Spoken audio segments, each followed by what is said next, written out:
Hey there, and welcome to Wedding Planning Simplified. I am here today with some of my awesome team members at Unmistakably You, and I'm so excited. I was just saying this is the first time I've actually seen Cassandra's face since she had a baby. So hi, Cassandra. Hi. This is And we also have Jacqueline and Jen here with us. Chrissy decided not to join us today because she was afraid she would not be able to avoid incriminating people. So she has bowed out, but we've got four of our lovely lead coordinators here, and we just thought we would jump on today and just kind of talk about some of the wacky things that we've seen as wedding coordinators.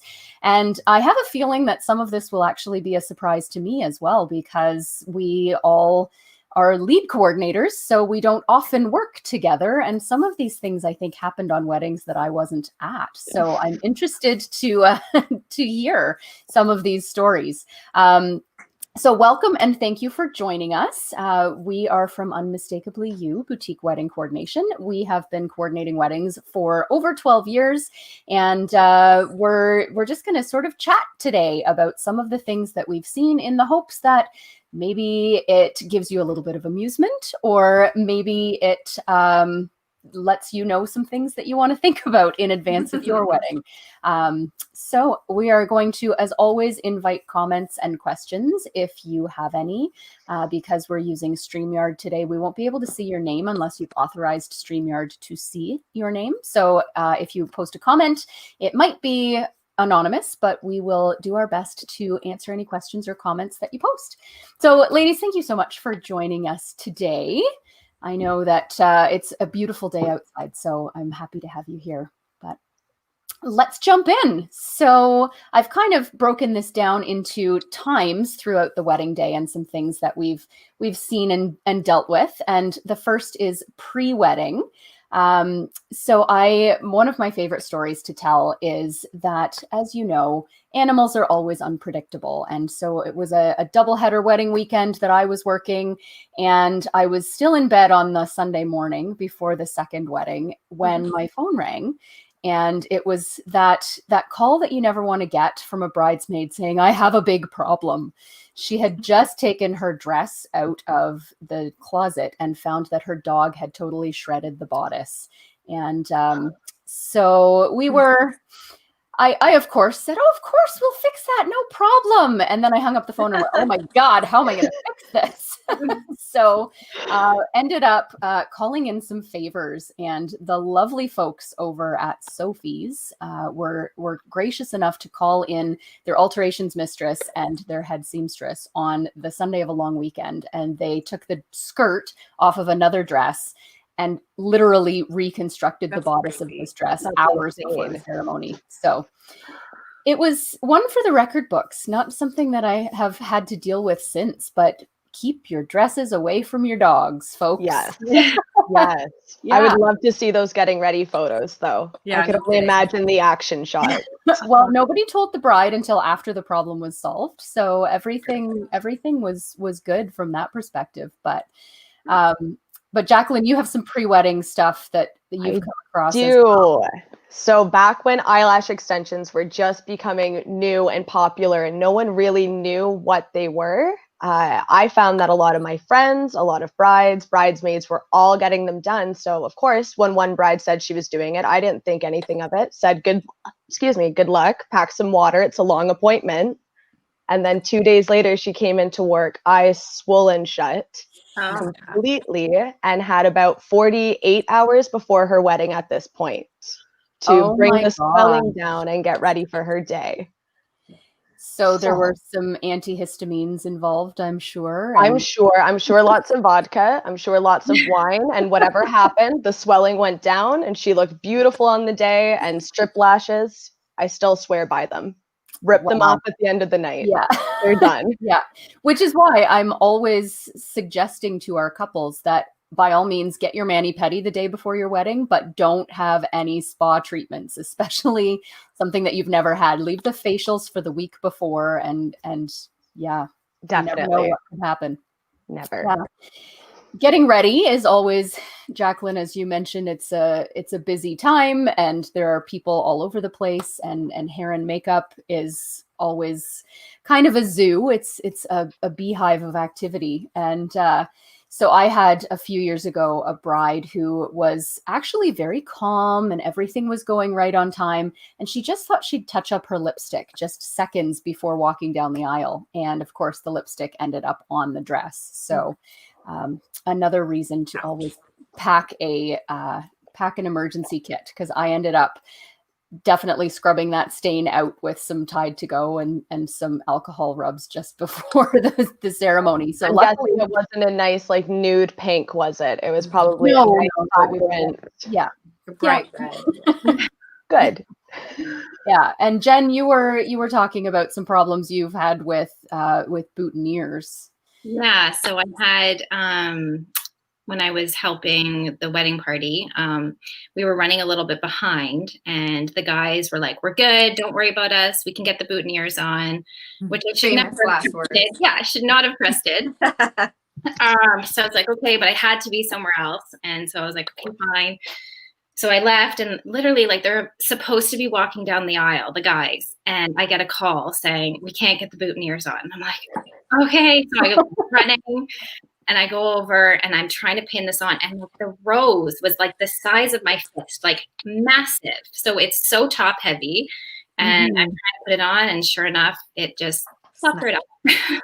Yeah, and this is always something that when I look at the boutonnieres, I'm thinking, oh, thank goodness it's not a huge flower. And most florists don't do that, but some roses are just so huge. Yeah, so I managed to like pin it so that it was still there, but it was broken. And yeah, well, that's also why I also suggest magnetic clips too. Those I love for boutonnieres, because if you do leave the guys to do it, it's very easy. They can just flip it and they're fine. It's not trying to put it with a pin. As long as they get it on the correct side. Yeah. Yeah, groomsmen, you have to be careful of. I will never forget one wedding I did where the groomsmen were getting ready at a little boutique hotel, and they were meant to have their lunch at the restaurant that was on site. And my assistant for the day was there checking in on them to make sure that they got on the bus on time to get to the venue. And she walked into the hotel where they were getting ready, only to find them falling down drunk in the bar, because the restaurant at the hotel had closed and they didn't apparently have the problem-solving skills to find themselves lunch. They just kept ordering drinks because the bar was still open, but they weren't serving food. So it was Heather who was assisting me, who doesn't, she's moved on to other things, but she got on the phone and ordered them a pizza and poured them into their suits and shoved them onto the bus. And then when they got to the venue, they stumbled off the bus. And you got to keep an eye on some of those groomsmen. But you know, we're always there to try and mitigate those problems, despite the fact that we're usually busy setting other things up as well. So that can always pose a bit of a challenge in and of itself, depending on how much you have to set up. Jacqueline, you were talking about a New Year's Eve wedding that you did. I did. I was fortunate enough to, I love New Year's Eve weddings. I think they're so fun. What a better way to end your year. But what happens on New Year's Eve is usually everything closes around 1:00, noon sometimes. So cases of water, obviously completely shut down. Everything's closed apart from your local convenience store out on Adelaide, and which is always handy. But with that in mind, a lot of staff at venues aren't there, so doors locking behind you. And you don't think of that when you go to quickly grab something out of your car, and then you're locked out of the venue for 40 minutes until someone picks up the phone and can let you back in. So door wedges always in your purse. Yeah, those Christmas and New Year's weddings when the staff have been sent home early are always a little bit challenging. And you know, setting up, we're always dealing with things that couples have given us to set, and we usually have a pretty clear idea of what goes where. And sometimes if there's a venue coordinator, they're helping with that. So I had an experience once where the venue coordinator was unpacking there were a number of vases that were going to be used as part of their memorial display. And so the venue coordinator was unpacking these vases and found that one was broken. And rather than call me, the venue coordinator decided to call the bride and freaked the bride out. And I thought, oh my goodness, like this, such a simple problem to fix. I legitimately ran to the dollar store because that's where the vases were from and grabbed another one and set it up at the venue and everything was fine. But those are the kinds of things that I just really think couples don't necessarily need to know about. You got bigger fish to fry on your wedding day than worrying about, you know, a broken vase at the venue. Exactly. So, yeah. And some venues, of course, have different rules. So you always need to know what rules your venue is going to impose on you prior to making any big decisions for the day. So I think it might have been maybe my second or third season doing weddings, and I was at a venue that didn't allow any open flame, which is a fairly common restriction. But one of the bridesmaids had decided to make these super cute little mason jar candles as favors for all of the guests. So they were setting up the day before, and I came into the rehearsal to find the venue owner and the bridesmaid who had made these candles literally toe to toe, like ready to punch each other, because the venue owner was saying, take the candles off the table. They can't be here. And the bridesmaid was saying, well, they're the favors. People are taking them home. They're not getting lit here. And the venue owner was like, I don't care. There are no candles. And they were just like ready to literally come to blows. And so we got there the next day only to find that the venue owner had hidden the candles and taken them all off of the tables. So this bridesmaid is furious. She also happened to be the MC.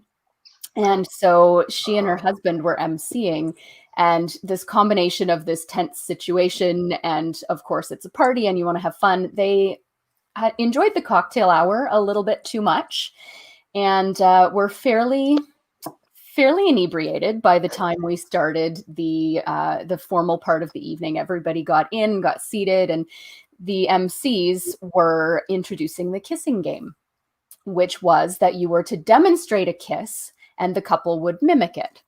So the bridesmaid and her husband decided to demonstrate, got very, very involved in this demonstration, and because they were wasted, lost their balance, fell onto the head table, which comes crashing to the floor, and glass is shattered everywhere. The vases for the bouquets are just destroyed on the floor, and I'm standing there going, are you kidding me? So I'm running for a broom and I'm putting I actually think that was Heather that was assisting me on that one too. And we're putting up the tables again and trying to clean up.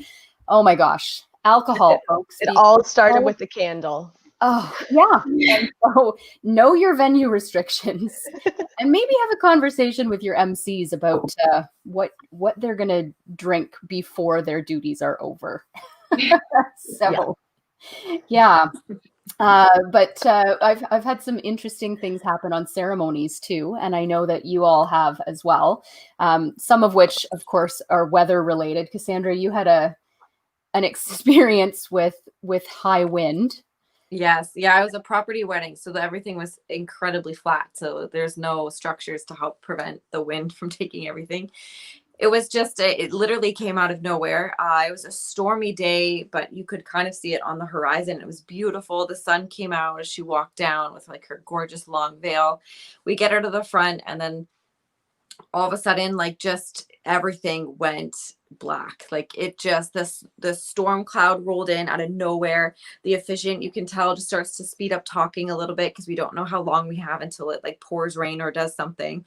And then I think it was Kaylee and I, we just watched the tent just go from like being perfectly still to just like everything went sideways. So all the cocktail tables, like all the linen like took flight and fell over. And so we're just like calmly sprinting. I don't know what that looks like, but we were calmly sprinting to the tent to like hold it up. And we were trying to get some of the tent sides up and a little bit more secure so it would stop coming in on the side. The head table backdrop had fallen, like almost, we caught it luckily, but it had fallen forward. So we're holding it. And luckily two other gentlemen from the ceremony kind of came over and helped us because we're two very short people and we could not reach the I was backdrop about to or say the like side. 5'3". Yeah, I'm just there. Yeah, exactly. Like, I'm just gonna hold this the whole time. It's fine. So we had to like tie it up to make sure, or retie it back up, I guess. And yeah, it was just, it came out of nowhere. So no one was prepared for it. Mid speeches, like mid like vows, we're just like trying not to let anything crash. Oh my gosh. So, but it worked out fine. It didn't rain. So it just had this really crazy wind. They were able to finish their ceremony and we got everything back set up, like nothing happened, and we carried on, and it never actually rained. It just, I don't know what happened. Wow. Decided that was the moment to test us. That was great. I don't know. I definitely was. I've seen the black clouds rolling in, and I remember one specific wedding where we were just, it was black and it was imminent. It was going to come, and the bride's mom said, "We cannot have this ceremony out at this gazebo. Someone's going to get hit by lightning. Like, we cannot do this. We have to move it inside." And the bride was adamant that it was going to be outside. She was getting married at the gazebo outside. And so we kind of had a very quick little bridal party meeting, and we decided, okay, we're going to do the processional. We're going to get you to the front. We're going to line up the wedding party. We'll get some beautiful photos. Then the officiant will ask all of the guests to grab their chairs and move under cover. That was the agreement as I knew it. So they get to the front. There's a little conversation, and then the officiant launches into the ceremony, and I'm going, whoa, what's happening right now? Like, they're supposed to be moving. So the bride called it off at the front. She was like, "No, I'm still getting married outside. It's not raining yet. We're fine." So the officiant raced through the ceremony, and literally, as she said, "I now pronounce you man and wife," the skies opened, which of course meant that the guests got up and ran for cover, and they left all their chairs, which had to be moved from the ceremony to the reception. So I'm looking at, I can't even remember, it was so long ago who was assisting me, but I'm looking at her going, what are we going to do with 120 soaking wet chairs? So we ended up having to dry off all the chairs. And by that point, there was literally a tornado warning. The rain is coming sideways through, it was in a barn, sideways through the slats of the barn. We walk into the barn and there's this much water in all the charger plates and linens are soaked.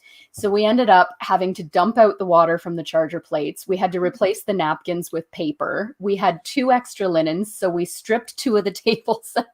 Meantime, the couple is blissfully having their photography done on the other side of the barn. But weather is brutal. So you got to have a rain plan in place, folks. And stick to it. Yeah. Yes, exactly. Make sure that everybody's on the same page. But we've also definitely had lots of problems with vehicles. And I think, was it who had the couldn't find the bride in the car? That was Jacqueline and I, but I'm going to let Jacqueline tell that because I don't want to talk about it. So for me, it was my first wedding with Unmistakably. So I was already very excited and very much on my A game, killing it so much that there's no way. I was 33 weeks pregnant and letting Jacqueline kill it. Like, I was like, we were a great duo. So for some reason, we had it in our heads, or I had it in my head, that the bride would be in a truck. And I don't know why in my mind she will come in a big black truck, because she came in a small white car and then stayed. I don't think it was white. It was like an unknown beigey color. Like, you would have just thought it was any other car. Any other car. Yeah. We'll go with that. So she stayed nice and romantically parked by the porta potties for about 10 minutes while we raced behind the car back and forth going, I don't know. The whole time trying to make sure the guests don't think that we have a runaway bride, because we know we don't. We've just somehow lost her on her property. Yeah. And I can't run, so I'm just waddling towards the house. 32 pregnant. And then Jacqueline's like, we found the bride. She's been sitting here the whole time. So I'm waddling. Like, I can't even run back. So back. And they were so cute. They were like, did you think we ran away? And I was like, oh my God, you're so sweet. Get out of the car. Just please get out. Just get out. So it was funny. a good moment. It worked out well. Starting a ceremony It was with fine. laughter is always Everything a good was call. beautiful. We weren't even late. It was fine. That's hilarious. I definitely had some car trouble at a February wedding a number of years ago.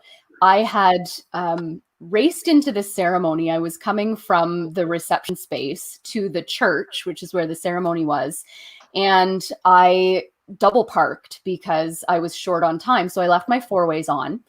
And we get into the church and the ceremony starts on time. And it's a Catholic ceremony. So it's going to take like an hour and we're all good. And then I realized that the plan is to have a group photo taken from the choir loft up above the congregation, up above the guests at the end of the ceremony. And I'm realizing that they don't have the organist from the church playing the music. So the choir loft is locked. And I can't get the photographer up there to take this photo. So the priest is going to announce to everybody, turn around and look up at the choir loft. And I'm going, yeah, there's not going to be a photographer there if I can't get this thing unlocked. So I'm racing to the church office, forgetting that I've left my car with the four-ways on. And it took me an hour to get this solved. And we got it solved. And the choir loft got opened and the photographer and the picture went really well. We packed up everything. I got to my car.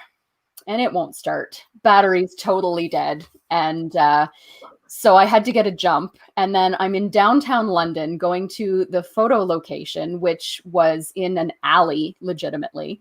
And I can't leave my car running because I can't leave it unlocked because it's sketchy. It's downtown. But I have to leave it running because the battery's going to die again if I turn it off. So it was literally an act of God. I saw a friend of mine walking down the street for no reason other than that I needed someone to sit in my car for 15 minutes. And I said, can you please come sit in my car while I get these photos going? So it worked out just fine. But car troubles are a thing. Jen, you've experienced something with that too, I believe. With your Sorry? With your keys. Yes, we were having cocktails and we realized we were low on some things. So I went to the LCBO to do a run and pick up some more stuff. And I got everything and I put everything in the car and I shut my trunk. And for some reason, I had this moment of like, oh my gosh, I just locked my keys in the car. Like, and I'm just like panicking and I'm looking around, not trying to check the doors or anything. And the LCBO guy is standing there with me and he's like, I don't know what to do. And I'm like, I got to get back to the wedding. I've got alcohol. And then we're like 5 minutes go by. And then finally I just kind of lifted the handle and my car was unlocked. So it was fine. That's amazing. Yeah. No one knew. You know, we spend so much of our day trying to just be like a duck, right? Like you're super calm on the surface and you're smiling and underneath the surface, you're paddling madly to try to solve whatever problem. And so I definitely can appreciate the absolute panic. And you just hope that the absolute panic doesn't happen when you're in front of the guests. I know. Yeah, thankfully it was the LCBO guy. So. Yeah, exactly. Like, thank God she's gone. Yeah. Yeah, I definitely have experienced the like, okay, something's wrong, but we're treading water and everything's fine. And like Jacqueline was saying, you know, we're trying to keep the guests calm and, you know, nothing's wrong, nothing's the matter. I had an experience where I was waiting for an officiant to show up and I'm on the phone and I can't get him. And he'd been a little bit questionable at the rehearsal the night before. This is not somebody I had ever worked with before or since. He was a family friend of the couple. And he'd been a little bit off at the rehearsal the night before. So I was concerned. I started calling when he was 15 minutes late. Time of the ceremony comes. He's nowhere to be seen. I'm going, okay, what do we do? I had a plan where one of the guests had actually performed a ceremony before. He wasn't legal, but he had performed a ceremony and I had the text. So I had this poor guest on tap to run the ceremony if this officiant didn't show up. He pulls in about 5 minutes late for the start time of the ceremony, completely drunk. And drove there? And drove himself there. completely, like, he gets out of the car and I said, "Oh my gosh, what happened?" And he breathes on me and I'm like, "Oh, so that's what happened." He did the ceremony. To my knowledge, that couple is legally married. I sure hope. But No kidding. and actually, that was at the same venue where I had a bus that, for whatever reason, was going to a completely different venue in Sarnia. So same thing. I've got the guests seated, ready for the ceremony, but I only have half the guests and nobody knows where the bus is. And then somebody who was on the bus called one of the groomsmen and said, "Yeah, so I thought we took a wrong turn and I was getting suspicious. So I pulled out my GPS and we were on the way to Sarnia. So we've turned around and we'll be there in 20 minutes. So our ceremony was half an hour late starting, not because of any fault of the couple or the officiant or anything. It was the bus driver that I had touched base the week before, but he had Took a wrong turn at Albuquerque. Yeah, I guess. So ceremonies are always, I always take a deep breath after the ceremony because I feel like, that's the legal part of the day over. But I never relax until after the late night food is out. But, typically after ceremonies, you go into cocktail hours and I've definitely had some issues there. And so has Jacqueline regarding entrances from cocktail hour into reception. Yes. So what happened there, Jacqueline? So it worked out well where one of my previous brides is a good friend of another bride that I had done. So she was in the wedding party. The husbands are all really close. So they had agreed to do kind of a funny entrance where the husband steals his wife away from the groomsman when he enters in. But the husband who was supposed to steal the bridesmaid away stayed a little too long at the pre-party. And the bridesmaid and the bride had said, "No, we really want this. We think it's going to be funny. And we're okay with waiting 20, 25, 30 minutes to do their entrance to make sure this bit could happen." Oh my gosh. And I'm sitting there like, I think everyone will want their salads a little bit more, but okay, we'll do the bit. Cold meat. Yeah. So yeah, it worked. He got there. It was an even funnier bit because the wife got to pretend to be mad at him. I think it might have been a little real, but it was funny. It worked. But I think I'm with Cassandra. I might have done the warm dinner a little bit more. Yeah. Wow. I had a reception delayed once because the groom, and it was a full coordination. I'd been working with this couple for a year, but the groom just didn't really feel the need to have a grasp of the itinerary. He didn't have any idea where he was supposed to be and when he was supposed to be there. And the photos ended up being an hour late because he just went and took a nap in his hotel room and turned his phone off and nobody could get him. They were banging on his door and he wasn't answering. And finally they got in and got the photos going, but then it made everything else late because they still needed to get their photos. But yeah, and again, I don't mean to be harping on the groom and the groomsmen, but it just seems that sometimes there are some shenanigans. Jen, you had one with a golf cart and a groomsman. I did. Yes, I had a groomsman who was not very cooperative all day and had many, many beverages. And during photos, the photos had just ended, but he decided he was going to take one of the golf carts and go for a little joyride around the golf course. So he's missing. We can't find him. It's like half an hour. No one knows where he is in the golf cart. And eventually the groomsmen found him on one of the holes, lying down, taking a nap. And the golf cart is nowhere to be found. We have no idea where the golf cart is. So they had to search for the golf cart. They finally found it. Anyways, I'm not quite sure he stayed till dinner. I think we have been sent home. There's an empty space at the head table. Yeah, there was a lot of angry people with him. So. Oh my gosh. Yeah. Wow. Yeah. And so moving into dinner and hopefully dinner being on time and being served warm and all of those things, I have a story to pass on from Chrissy. I was working a wedding and she was working a wedding and I had just gotten my dinner going and all of a sudden my phone's ringing and it's Chrissy and she's like, "I don't know what to do. The caterer swore to me that they'd be ready to go on time. And so we got the guests seated and the caterer's still not here. There's no food." And so they ended up moving the speeches to before dinner while they waited on the food to get there. So what had happened was that the caterers were there and set up, but the food was coming in a separate truck. And the floor manager had said, yeah, the food will be here. I promise. So against her better judgment, Chrissy started getting guests seated. And we've learned from that you don't seat guests until you know for sure that the food is there. Yep. And Cassandra, you've had experiences with late food trucks as well. Yes. Yeah. The trouble, I mean, food trucks have been such a upcoming trend. I mean, I think they're bigger now, but this is just when they just got started. So a lot of people we didn't have a ton of experience working with food trucks. But anyway, this was a property wedding, so kind of in the middle of nowhere, and these trucks were making quite a commute. I think they were driving over 2 hours to get to this property. So they had left on time, but they had gotten lost just between some of the back roads. So I'm calling to try and get a hold of this truck, and unfortunately, my contact's not is it like answering the phone, being like, yeah, we're just about there, and I'm like, I don't see you, and you're telling me you're pulling in right now, so I don't think you're in the right driveway.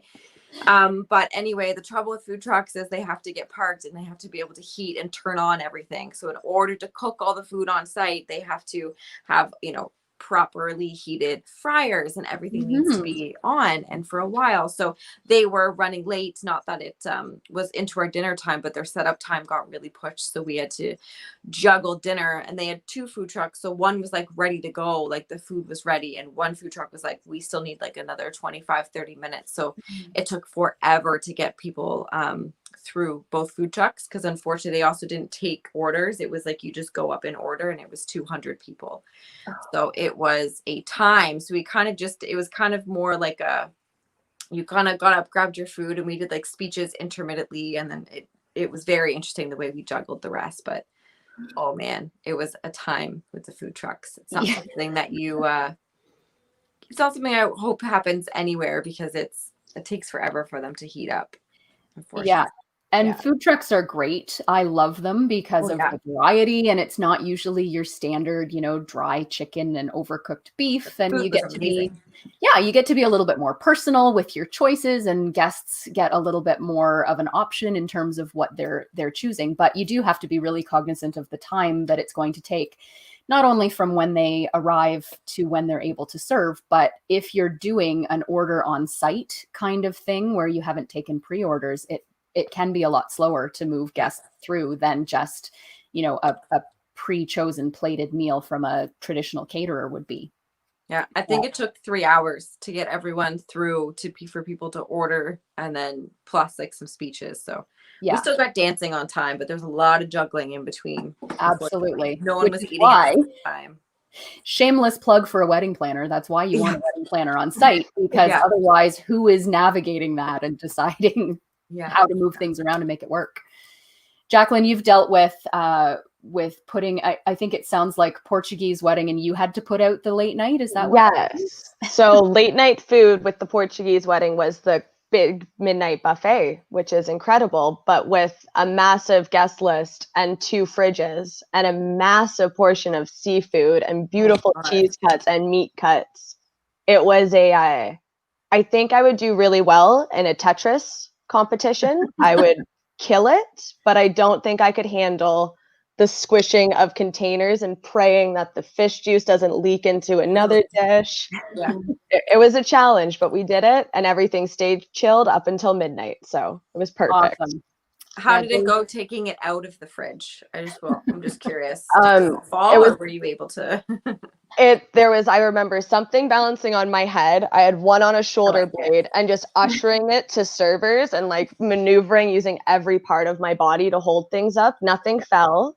Good job. But it wouldn't have been pretty. I don't want to see that security footage ever. I think that's what some people don't realize as well, is like thinking about fridge space when they're bringing all their stuff. And we're like, oh yeah, just, we'll figure it out. And you're playing Tetris in the fridge, trying to move everything around. You're weighing importance. Like, does this need to be cold, or like, can we just do this in shifts? Like, how's this gonna work? I think more mayonnaise is okay. It's fine. They need this condiment. We need this space. Yeah. And of course, our dinner, often in a traditional structure, goes into our dance. I think we all probably have a ton of alcohol-related dance stories that we could tell. But those kind of go without saying. People imbibe, they get silly.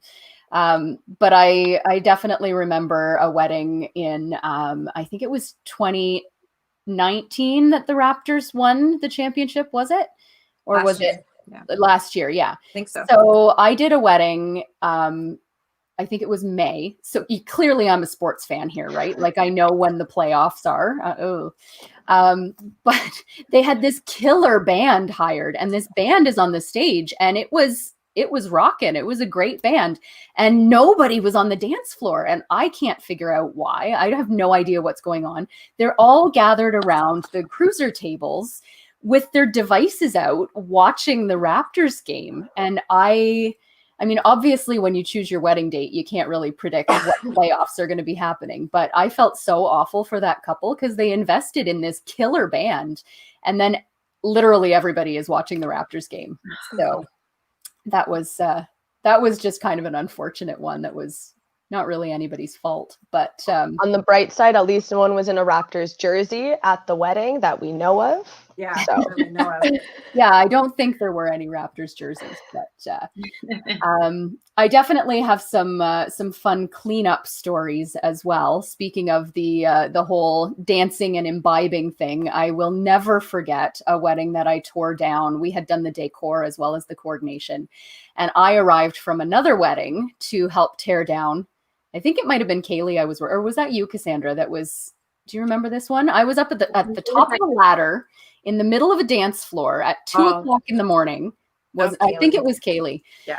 And I'm taking a chandelier down from the middle of the dance floor. But this venue is notorious for over-serving, and the guests were friends of the venue owners. And so that didn't help the situation. So there were such drunk people at the base of my ladder still dancing at 2 in the morning, 2 or 2:30, and none of the guys had their shirts on, and I'm up at the top of the ladder. I actually got my phone out and I took some video from the top of the ladder because I was just like, this is so ridiculous. I think that was Cassandra and I, we did that wedding, and then because I remember getting a text. Oh yes. Yeah, we left like after late night. You're right. Yeah, and they went like, you're like, when I were tearing down. You were there because this is what's going on now. Yeah, it was pretty crazy. And so, Jacqueline, you've had the same kind of a thing where you're trying to clean up and the guests just won't stop. Yeah, and the song is always closing time. I don't know why, but repeat 5 times, singing, screaming it, chugging vodka, chugging beer every time when all you're trying to do is flip the room for the next wedding the next day. So yeah, it's better than setting up in silence, but I don't know, nails on a chalkboard are a little bit more appealing. Yeah, it's true. Yeah, and Jen, you had a couple of tense moments with some keys. We often end up taking the gifts or the decor that the couple have brought in and packing it into somebody's vehicle. And Jen, you were doing that, and I must have something with keys because here we are. I guess.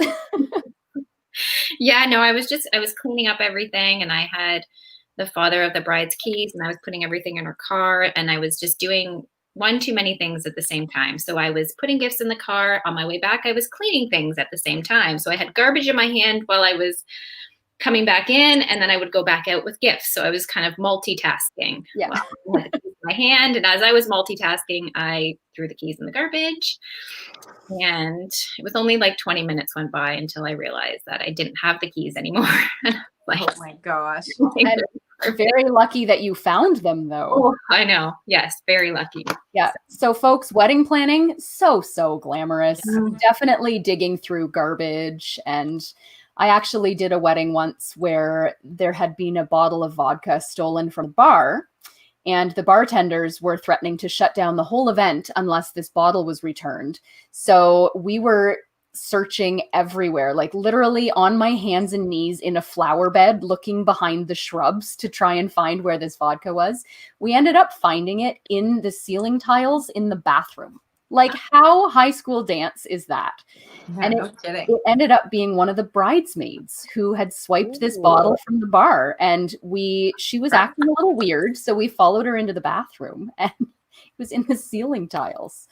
Completely crazy. Oh, God. But yeah, so Jacqueline, you've had the whole garbage issue as well with garbage. Yes. Yeah. Yes, lots of similar to Jen, when you're finishing up a wedding, it's a lot of cleanup and you're not really focused on sharp objects and garbage bags. So sharp objects and garbage bags leads to ripping, which leads to pizza and donuts and whatever else on the venue floor. As your last task as cleanup is taking the garbage out. Now you have to sweep, re-garbage, do it all over. Not Super so fast. glamorous, folks. Super glamorous. Now somebody, and I'm not sure who it was actually, had a bride and groom get locked out of the venue at the end of the night. That was me. Was that yeah, you?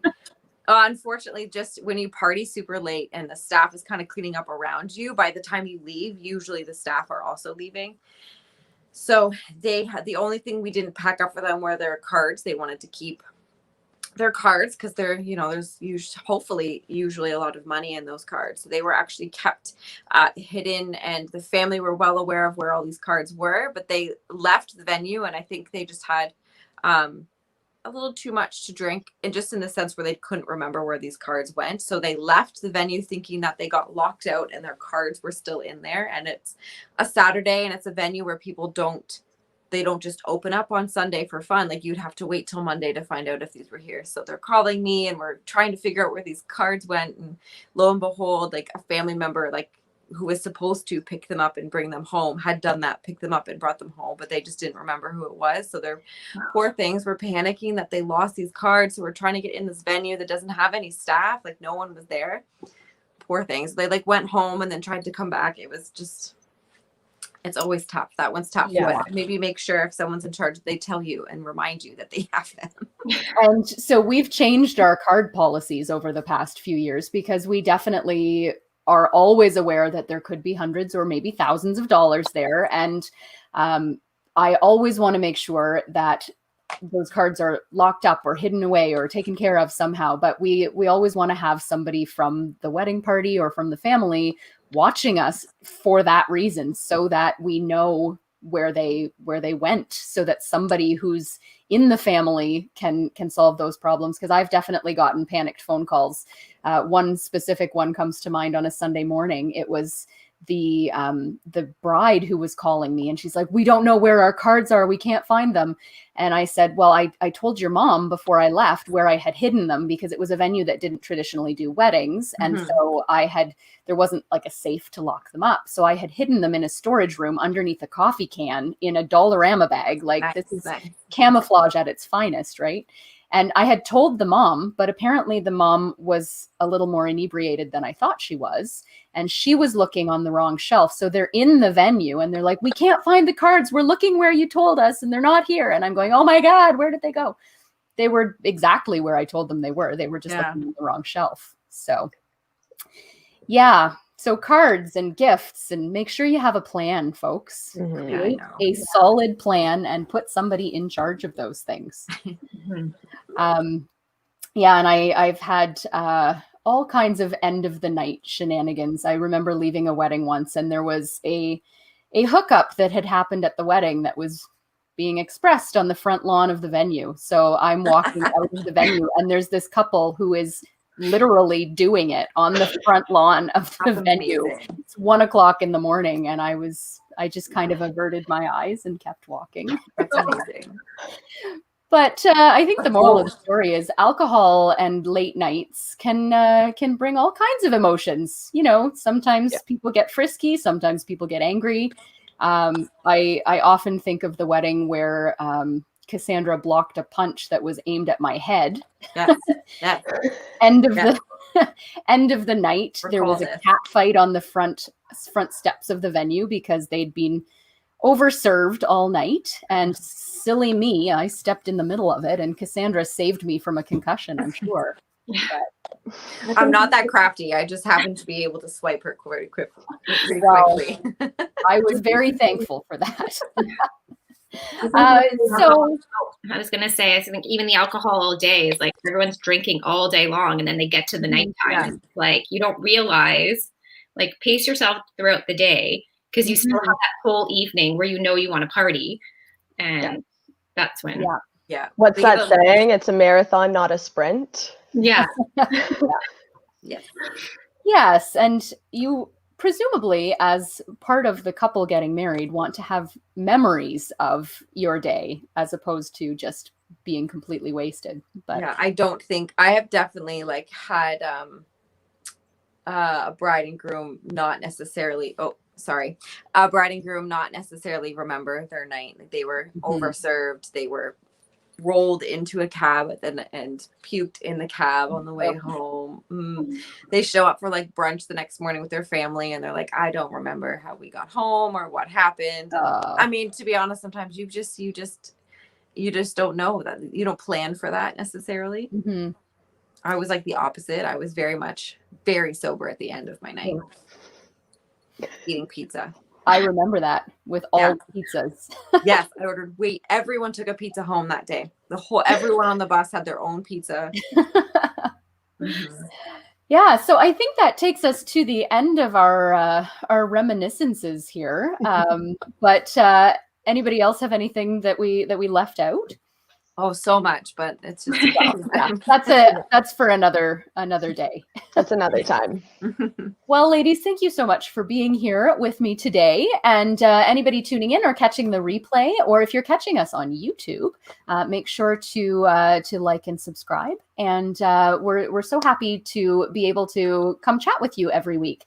Next Sunday, we will be talking with Moira, who is a wedding officiant, about how to write your own vows. So if that's something that you're thinking you might want to devote some time to over the winter, that's definitely a great thing to cozy up with a cup of hot chocolate in front of a fire and write your wedding vows. So we'll give you some guidance on that next week.